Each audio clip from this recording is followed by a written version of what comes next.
जय हिंद दोस्तों, आखिरकार आचार संहिता खत्म होते ही डीए की घोषणा हो गई और इस प्रकार से फरवरी, मार्च और अप्रैल तीनों महीनों का इकट्ठा एक साथ आपको डीए का अनाउंसमेंट भी कर दिया गया है। आइए देखते हैं पीआईबी की रिपोर्ट में किस प्रकार से उसमें दिखाया गया और किस प्रकार से दर्शाया गया और कितनी वृद्धि होती है और कितने वृद्धि होने का अनुमान इस 6 महीने के अंदर मिलता है। तो यहाँ पे दोस्तों आ गए हैं कि प्रेस इन्फॉर्मेशन रिलीज पे जो प्रेस रिलीज हुई है उस पेज को देखते हैं। यहाँ पे ये 7 जून 2024 को रिलीज होता है 6:49 PM पर।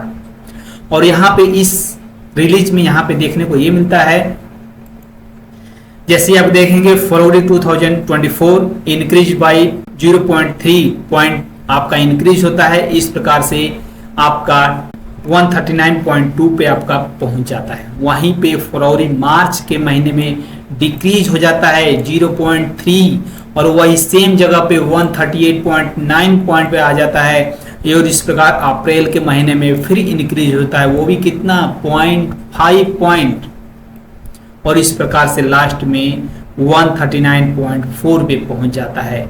अगर इसको टेबल में इसको देखते हैं फ्रेश, तो यहाँ पे दिखाया गया है कि फरवरी महीने का जो इस प्रकार सब आंकड़े मिलाने के बाद आपका 139.2 होता है और वहीं पे मार्च के महीने में ये सब आंकड़े सब मिलाने के बाद इंडेक्स 38.9 हो जाता है और वहीं पे अप्रैल के महीने में ये सब आंकड़े मिलाने के बाद 0.5 की बढ़ोतरी होती है और इस प्रकार 139.4 पे इंडेक्स पहुंच जाता है।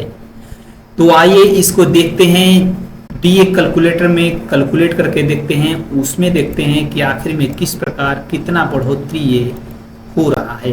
तो यहाँ पे दोस्तों आ चुके हैं डीए कैलकुलेटर चार्ट के ऊपर। तो यहाँ पे देखा जाता है दिसंबर 2023 में आपका इंडेक्स 139.8 पे हो गया था, जिससे डीए की परसेंटेज बढ़ोतरी 50.28 हो जाता है, जिसमें 50% आपकी डीए की बढ़ोतरी हो जाती है।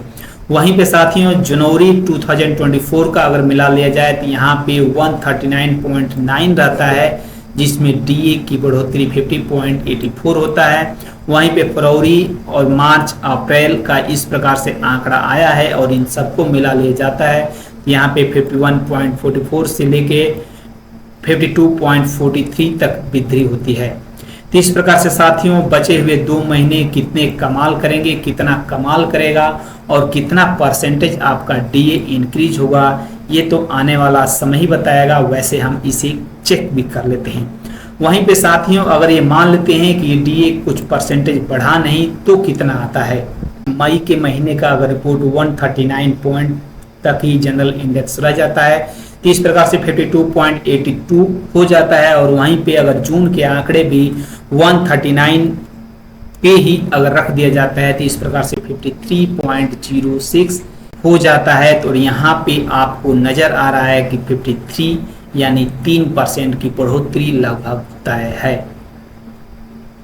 और इतना आप मान के चलें कि आपकी बढ़ोतरी 3% की हो जाएगी और इतना होना ही है। तो साथियों इस प्रकार से जनवरी से लेके अप्रैल तक के ये 4 महीने के आंकड़ों में इतनी स्लो वृद्धि हुई, जिसके कारण ये डीए भी स्लो रेट से चल रहा है। वहीं पे साथियों दूसरा केस अगर इसमें देखते हैं, दूसरी कंडीशन अगर इसमें लगाते हैं कि यहाँ पे बढ़ोतरी थोड़ा ज़्यादा हो और जून में थोड़ा ज़्यादा हो तो कितने परसेंट की बढ़ोतरी हो सकती है।